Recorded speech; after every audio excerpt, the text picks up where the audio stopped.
pais analfabetos. Meu pai era peão de fazenda. Minha mãe do lar. E eu não tinha outra alternativa, né? Não via uma luz no final do túnel para sair de um estágio de pobreza extrema. Lá no sul, né? Você sabe que eu sou do sul, né? Não. Sul da Paraíba. Eu falei, caraca, onde que eu perdi essa informação que já que é do sul? Você é do sul da Paraíba. Sul da Paraíba. É muito bom, muito Exatamente. bom. Aí meu pai, quando eu tinha 6 anos, ele fugindo da seca, se mudou para Mato Grosso. E foi lá que eu montei meu primeiro empreendimento. Eu chamo de empreendimento porque foi através dele, por meio dele, que eu comecei a ganhar dinheiro. Foi uma caixa de engraxate. Né? Eu via meus colegas irem à matinê todos os sábados, porque na época eu sempre estudei escola pública. Sempre. Inclusive me formei, fiz mestrado, doutorado, fui professor em escola pública, na Universidade Federal. Na época, o pobre e o rico estudavam juntos, porque não existiam muitas escolas privadas, particulares, principalmente em municípios pequenos, como Naviraí, no Mato Grosso. Sim. E aí os filhos dos fazendeiros estudavam na mesma escola que eu, na época, né? Que era a escola pública. E eu via aqueles meninos irem à matinê, ao cinema, todos os sábados, e eu não podia. E aí eu pensei, qual é a forma de mudar essa circunstância, esse status quo? Falei, tem que arrumar uma forma de ganhar dinheiro. Aí fiz uma caixinha de engraxate, comecei a engraxar sapato na rua. E todos os sábados eu ia à matinê e ainda levava dinheiro para casa. Pronto, encontrou um caminho. Então, e por que eu conto essa história? Porque as pessoas vivem perguntando, Janguier, quando foi sua grande virada de chave? Certo. Porque as pessoas pensam que a minha grande virada de chave foi quando eu passei a ser bilionário, abri capital na bolsa, ganhei meu primeiro bilhão. Não, a minha primeira grande virada de chave, grande ressignificação de vida, que eu chamo de fazer turnaround na vida, que você tem que fazer sempre, foi quando eu comecei a engraxar, porque a partir dali eu nunca mais parei de ganhar dinheiro. Você tinha 8 anos. 8 anos. Nunca mais parei de empreender e buscar o dinheiro ganho com o trabalho, entendeu? Sim. Então aquilo ali foi a grande virada na minha vida. Depois eu tive inúmeras outras grandes viradas, mas essa de conquistar o dinheiro com o trabalho honesto foi para mim extraordinário. Você é uma pessoa otimista? Muito. Qual que você considera Claro que eu sou realista, né? Mas isso que eu ia te perguntar. Sou realista, mas... É aquele otimista? Realista. Até porque o otimismo é como a fé. O otimismo e fé estão muito ligadas. Sabe disso, né? O otimismo e a fé, ela não pode ser só de mentalidade. Ela tem que ser de proatividade. Aí o cara diz, vai dar tudo certo, eu tenho fé em Deus, e fica sentado. Não adianta nada, tem que ser de proatividade. Porque tanto no otimismo quanto na fé, né, que estão muito ligadas, Deus vai fazer tudo por você, só não a sua parte, né? Então, otimismo, eu sou otimista, realista, tenho que correr atrás. Senão não adianta nada. Não adianta nada. Vamos dar um pulo agora para a faculdade. Hoje você é um cara que detém quantas faculdades você detém hoje? O grupo educacional hoje tem média de 60 faculdades e universidades, maioria centros universitários, tem quase 1.000 polos de ensino à distância, 350 mil alunos, 14 mil colaboradores, fatura 2 bilhões, 1.900, 2 bilhões ano. Ok. Uma margem de 22%, EBITDA de 400 e poucos milhões. Tá, olha o tamanho do teu ecossistema. E eu ainda tenho 59% do grupo. Sou controlador absoluto. Exato. Como é que você está enxergando hoje, Jang, num mercado competitivo para educação e que alguns agentes que estão na internet, infelizmente, eles falam sobre a graduação de uma maneira equivocada, rasa, incompleta, destoada, distorcida. Eu sou contra, né? Já deixei isso muito claro, eu já achei isso claro. Né? Pô, mas a faculdade, ela não vai te ensinar a ter sucesso ou te deixar rico. Mas eu falei, gente, primeiro, 2 pontos, né? Não, 3 pontos. Primeiro, que ela vê bem o que ela promete. Segunda coisa, não olhe para esse cenário de uma pessoa que nunca viveu. E 3, aprenda a pensar com a sua própria cabeça. Por que eu digo isso? Eu fiquei 11 anos dando aula na faculdade. De manhã em noite, de manhã em noite, de manhã em noite. E eu vi o tanto que a faculdade foi importante, não só para mim, mas para os alunos, não só para as famílias. Só que hoje existem pessoas que usam a internet para propagar informações incompletas. Eu não gosto, eu sou um agente contrário a isso e eu estimulo muito as pessoas a aprenderem a tomar decisões. Como é que você enxerga isso, sendo que você tem um grupo desse tamanho, que fatura esse montante? Eu vou responder a sua pergunta lhe perguntando: quantos caras de sucesso estão na internet hoje no Brasil? Diga aí. Quantos caras de sucesso estão? Muito sucesso, muito. Tem mais de 100? De muito sucesso? Não tem. Aí o sucesso relativo, tem mais de 1.000? Porque as pessoas, elas são exceções, ganharam dinheiro na internet, mas é um grupo muito pequeno de pessoas. A exceção não pode se transformar em regra. Entendeu? Como eu não entendi. Essa exceção, as pessoas estão transformando em regra. Então, mas não é, não consegue. Tanto é que aqueles que ganhavam muito dinheiro na internet, com curso, com isso, com aquilo, já estão diminuindo. Exato. Por quê? Porque já está tendo muita gente. Daí a importância de um curso superior, desde que você aprenda, tem que aprender, é óbvio, para que você possa ser um bom executivo e para que você possa empreender também empresarialmente. E eu vou te dizer, grande parte do meu sucesso empresarial foi por conta do meu curso superior. Qual? Direito. Através do direito, eu aprendi. Sou especialista em direito processual trabalhista e tributário. Você sabe quais as causas de falência de uma empresa? As principais. Primeiro, falta de gestão. Segundo, ações trabalhistas. Terceiro, ações fiscais. Eu, como tinha conhecimento muito profundo sobre questões trabalhistas e fiscais, fui juiz federal do trabalho e professor de tributário e de processo, eu evitei a maioria dos problemas fiscais e trabalhistas, que são causas essenciais de falência de uma empresa. Então, me ajudou muito o curso do direito. Então, faculdade é importante, sim. Primeiro, que você estude. Segundo, que você aprenda. Depois, que você use as competências que você adquiriu lá para empreender. Então, né? Claro que também o autoestudo, né? O autoconhecimento, o autoestudo, a autoeducação é muito importante também. Porque o autoestudo, a autoeducação, desde que específica para determinado assunto, faz você ganhar dinheiro também, né? Mas não é... Então, eu sou o defensor. Eu vejo... As pessoas não deviam falar de que, não presta. Se você quer ser um magistrado, se você quer ser um empreendedor, o curso de Direito, o curso de Ciência Contábil, o curso de Administração é muito importante. Com certeza. Para você ser um empreendedor empresarial. Exatamente, você precisa. Hoje você tem visto que o maior desafio para o teu grupo empresarial na questão da graduação, qual tem sido e como que você está trabalhando ele? O maior desafio hoje é a competitividade, né? Como vai ser para os caras da internet. Já aumentou muito. Então, poucos vão conseguir ganhar muito dinheiro, aqueles que se destacam muito, como você se destaca, como outros, mas os medianos vão ter dificuldade. Por exemplo, um grande erro meu foi entrar no posicionamento de massa. Certo. Porque o posicionamento estratégico pode ser em relação a preço, que é de massa, custo e benefício, e de nicho. Eu estou trazendo aqui para a questão do empreendedorismo educacional.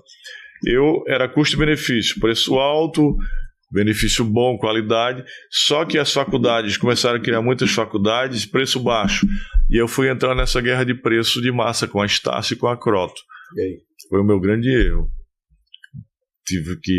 Grande erro. Estratégia de massa, estratégia de preço, guerra de preço é uma estratégia muito errada. Se eu tivesse ficado no nicho não, né? Custo-benefício, se tivesse sido nichado como a Link, como a IBMEC, como a FGV, né? Então, menos pessoas, preços mais altos, mais lucratividade. eu não teria quebrado tanto a cara. Então, o grande desafio hoje do ensino superior é a competitividade e preços muito baixos. Tanto é que agora a gente está nichando um pouco mais, estamos entrando em faculdade de medicina. A gente acabou de liberar, a gente tinha 4, acabou de liberar mais 4, estamos na briga aí na guerra para liberar mais 6 faculdades de medicina. Quando você fala liberar, você quer dizer o quê? Autorização do MEC, né? Entendi. Junto ao Ministério da Educação. Então, a gente vai ter cerca de 14 faculdades de medicina, cujo ticket médio vai de 8 a 10 mil reais. Então, mais nichado, né? Bem mais nichado. Mas a competitividade hoje... Até porque qualidade, Joel, qualidade hoje ela é commodities. Exato. Tem qualidade C, B e A. Certo. O posicionamento é que faz com que... Às vezes a qualidade é a mesma, mas é o posicionamento estratégico que faz com que você niche, ganhe mais dinheiro ou não. Quem não tem qualidade não passa de 2 anos. Nem aparece. Então tem que ter, mas aí o posicionamento faz com que você se diferencie. Posicionamento estratégico. Ô Jang, quanto que cursos online influenciou nessa competitividade, esses cursos livres? Muito grande. O nosso ticket médio era tipo quase R$1.000. Hoje está ticket médio geral, ensino presencial e à distância, está 500 e poucos, quase 600, caiu muito. Porque tem curso hoje que está vendendo a R$99. E dos 350 mil alunos, um pouco mais da metade é online. E aí o preço é 5 vezes mais barato, né? Sim. Então, por um lado é bom do ponto de vista social, é bom até porque você chega em qualquer rincão do país, qualquer lugar do país. Isso é bom. Desde que tenha internet, você chega lá. E quase todos os lugares tem internet hoje. Fraco ou forte tem, né? Você vai para debaixo do poste lá da padaria e pega a internet do cara. Vejo muita gente pelo Brasil sentada lá pertinho da padaria porque está pegando a internet para poder no seu celular estudar. Isso acontece muito no Brasil. Do ponto de vista social é muito bom, agora do ponto de vista financeiro muito ruim, porque o preço muito baixo e a margem muito baixa.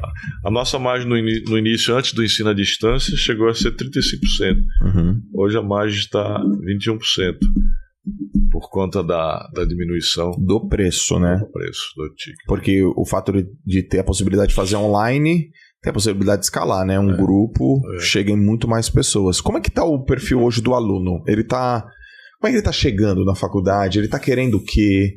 Ele está exigindo o quê? Você sabe que o sistema educacional brasileiro, nosso, do ensino básico, é um sistema ultrapassado, né? O Brasil, apesar de ter verbas constitucionalmente garantidas para a educação, você sabia disso, né? Uhum. Que as verbas da educação são constitucionalmente garantidas. Os municípios têm que gastar, município e estado, 25% da receita líquida e a União 18%. Dinheiro pra caramba, ó, vê, ó. 25% municípios e estados, 18% União. Se você não gasta, você pode estar sujeito às penalidades da Lei de Responsabilidade Civil. Apesar disso, o único que tem verbas vinculadas constitucionalmente é da saúde, que é 13,2%. Apesar disso, o sistema educacional brasileiro passa por muitas crises, dentre elas a crise da identidade. A principal crise da identidade. A principal crise de eficiência e de identidade, né? A principal crise de eficiência do Brasil é o próprio modelo educacional. O modelo educacional, o sistema educacional brasileiro, ele é ultrapassado, obsoleto, retrógrado, né? E altamente repressivo. Ou seja, ele obriga o aluno a estudar determinadas matérias, obriga o aluno a fazer isso, fazer aquilo, matérias que não interessam para ele, assuntos que não interessam para ele. Para criar alunos altamente mumificados, robotizados, né? Para aprender aquilo, como por exemplo, como o óvulo é fecundado, como ocorre a fotossíntese. Eu não quero saber como o óvulo. Uhum. Não deixa ao talante, ao alvedrio, né, na discricionalidade do aluno aquilo que ele quer aprender. Por isso que muitos vão para a autoeducação e para o autoestudo. Então, o primeiro passo é mudar o próprio sistema do ensino brasileiro, que já tem mudado, melhorado, mas ainda é ultrapassado. O próprio sistema, aquele currículo ultrapassado, tem que melhorar. Quem trabalha o currículo, Jang? Qual que é a organização, entidade, grupo de pessoas? Conselho Nacional de Educação. Como é que isso é formado? Que Celso hoje é conselheiro, né? Certo. Conselho Nacional de Educação, CNE, é composto por Câmara de Educação Superior e Câmara de Educação Básica. Lá eles criam as diretrizes curriculares do ensino básico e as diretrizes curriculares do ensino superior, de cada curso. Certo. Então eu acho que tem que haver uma mudança radical. E aí volta aquilo que eu faço para que o aluno possa escolher o que ele deve estudar e deve aprender. Claro que tem aquelas básicas, aquelas que são obrigatórias, mas não tudo como ocorre hoje, a maioria, né? Sim. Para que ele possa desenvolver as suas potencialidades, né? Possa desenvolver aquilo que a gente sempre bate na tecla, as suas habilidades socioemocionais. Então, primeiro modelo. Primeiro é o modelo. O segundo grande problema, grande crise de eficiência do sistema educacional brasileiro é a evasão e a repetência. Sabia disso? Muito alta, pô. A regra é que os garotos, cerca de 25% entre os meninos e 18% entre as meninas. Ou seja, as meninas abandonam menos que os meninos nas escolas. Embora 90% dos nossos jovens, das nossas crianças cheguem às escolas no Brasil, 25% por ano dos meninos e 18% das meninas, média de 21%, ou abandonam ou repetem de ano. Quais são os motivos? Falta de motivação, porque estuda coisas que não interessam. Tá bom. Ter que trabalhar, falta de alimentação, falta de merenda, falta de transporte público. E a influência dos pais também, sei lá, às vezes não tem pai, não tem mãe perto. Modelagem deficiente, modelagem negativa dos pais que não estudaram, porque você modela na formação da sua personalidade, você modela os seus pais biológicos e substitutos em busca do amor incondicional que você não tem, né? Você só tem amor condicionado a determinadas atitudes. Então, modelar atitudes negativas, isso é muito ruim. Então, questão da evasão da repetência. Sabe outro problema? Também, analfabetismo. Ainda se discute analfabetismo no Brasil? Sim. Você sabia que a gente ainda tem média de 8% da população brasileira analfabeta? Caramba. País desenvolvido não passa de 1%. 8%, além dos analfabetos funcionais. Que aí já sobe muito. Cerca de 30 milhões de analfabetos funcionais. Metade dos colaboradores, dos funcionários com carteira assinada do Brasil, dos empregados, dá em torno de 30 e poucos milhões, metade são analfabetos funcionais. Tá, peraí. Peraí.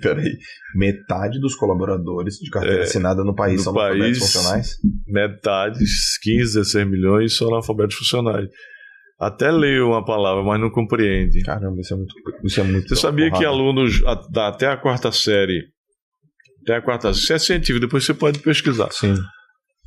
Até a quarta série do ensino fundamental, muitos escrevem, lêem, mas não sabem o que são analfabetos funcionais. É a deficiência do ensino básico. Estou falando isso para depois chegar a concluir a sua pergunta, né? A questão do aluno A, do aluno B, do aluno C. Um outro problema... Agora eu queria lembrar aqui sobre analfabetismo, que na década de 60 o Brasil se equiparava à Coreia do Sul. Tinha cerca de 35% da população analfabeta. Uhum. Ou seja, passaram-se 6 décadas, um pouco mais, 7 décadas. Hoje a Coreia do Sul não tem analfabetismo, zerou. O Brasil ainda tem cerca de 8%. No campo é muito maior, né? No meio urbano, no campo é muito maior, além dos analfabetos funcionais. E mais, lá na Coreia do Sul, eu sempre, quando falo sobre educação, trato esse paralelo para ilustrar bem. Sim. Não tem mais analfabetismo e 90% dos jovens que saem do ensino médio chegam à universidade, 90%. E aqui? De cada 10, 9 chega. Aqui no Brasil, de cada 10, apenas 1,7 chega, ou seja, 17% da população com idade universitária chega à universidade. O pior índice da América Latina, perde para Paraguai, que tem 20. Quando você diz chegar, é pelo menos entrar na universidade. Não necessariamente terminar, que ainda tem esse cálculo. Exato. Ainda o índice da taxa líquida é muito baixo ainda. Ou seja, o problema brasileiro é grave. É grave. Apenas 17% da taxa líquida e 33% da taxa bruta. Taxa líquida são aquelas pessoas com idade universitária, que vai de 15 a 18 anos. Tá. Quantos por cento? 33%. 17%. Do líquido? Caramba, Janguier. E o que acontece no meio do caminho, cara? É muito grave o problema. Cara, a educação é grave o problema no Brasil. O negócio é e os políticos de plantão ficam brigando aí para você não abrir faculdade, para você, por exemplo, curso de medicina para não abrir, né? Eu estou falando de forma geral, lato sensu, apenas 17%. A gente perde para todos os países da América Latina, inclusive para certos países da África. Então, é muito grave. Mas, para concluir a sua... ainda tem um outro problema aqui. Quando eu falo sobre educação, eu trato. A má qualidade da educação, do ensino básico, para eu responder a sua pergunta. Tanto dos professores, quanto do local de ensino. Má qualidade, né? Falta de estrutura, falta de equipamentos. O tempo que o aluno fica na escola é muito baixo, né? Apenas 5 horas. País desenvolvido é de 8 a 10 horas o aluno fica na escola. O tempo de escola, média de horas na escola. O tempo de escolaridade no Brasil é apenas 7 anos, enquanto que em outros países, 12 anos o tempo que o aluno fica na escola. A má qualidade, falta de estrutura, falta de equipamentos, professores mal qualificados e outro, eles ganham isonomicamente nos municípios. Professor bom ganha R$1.200, professor ruim ganha R$1.200. Não existe aquilo que nós chamamos de meritocracia, que funciona muito bem no sistema empresarial, no empreendedorismo empresarial. Por conta disso, os alunos saem analfabetos funcionais, quase analfabetos funcionais, e chegam às faculdades. 17% chegam, né? Aqueles que são bons vão para a universidade pública. Por quê? Porque é gratuito, são boas as universidades públicas, e porque são boas. Aí vou abrindo parênteses que é para poder explicar. São boas porque a maioria do orçamento do MEC vai para as universidades.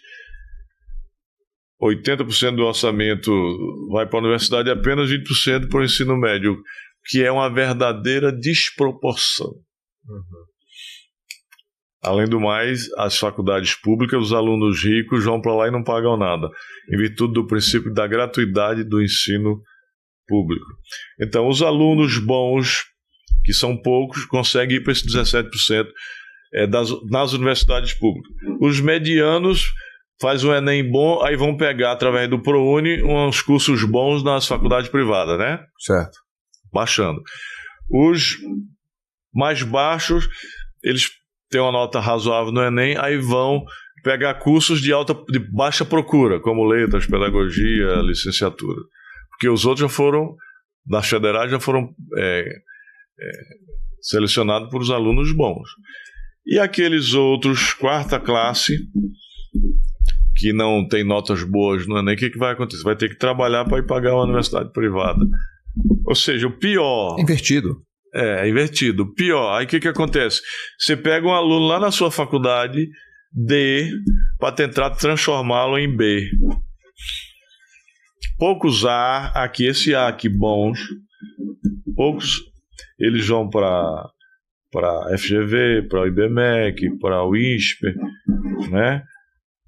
Os outros vêm nessa... porque a escola particular ela é melhor do que a escola municipal e estadual, então o aluno é melhor preparado. Aí, como ele é melhor preparado, ele vai para a faculdade pública, que recebe mais verba, aí ele consegue ficar lá. E o inverso também, o menino que é preparado de uma maneira inadequada, tem má qualidade de ensino, ele não consegue passar na universidade pública. Às vezes tem uma nota razoável, aí vão para uns cursos regulares. Sai numa pública, mas não vão para uns cursos bons, porque os